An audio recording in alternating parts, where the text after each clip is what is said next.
ஸ்ரீமதே ராமானுஜாய நமகா. ராமானுஜர் நூற்றந்தாதி 20ஆம் பாசுரம். நாதமுனிகளை தம் திருவுள்ளத்திலே மிகவும் ஆசையுடன் அனுபவிக்கும் எம்பெருமானார் எனக்கு பரமதனம் என்கிறார்.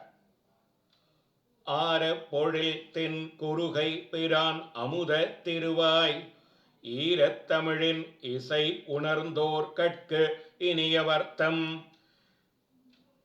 சீரை பயின்றுய்யும் சீலம் கொள் நாத முனியை நெஞ்சால் வாரி பருகும் ராமானுஜன் என் தன்மானிதிகே.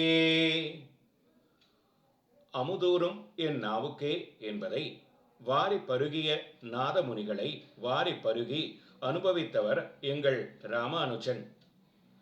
சந்தன சோலைகளை உடைத்தாய் அழகிய திருநகரிக்கு நாதரான ஆழ்வாருடைய மிகவும் இனிமையான திருப்பவளத்தில் உதட்டில் பிறந்த ஈர பாட்டையுடைய திருவாய் மொழியின் இசையை அறிந்தவர்களிடத்தில் அன்பு காட்டுபவர்களுக்கு குணங்களிலே செறிந்து தன் சத்தை பெரும்படியான தன்மையை உடையவரான நாதமுனிகளை தம் நெஞ்சால் மிகவும் ஆசையுடன் அனுபவிக்கும் எம்பெருமானார் எனக்கு கிடைத்த மகாநிதி.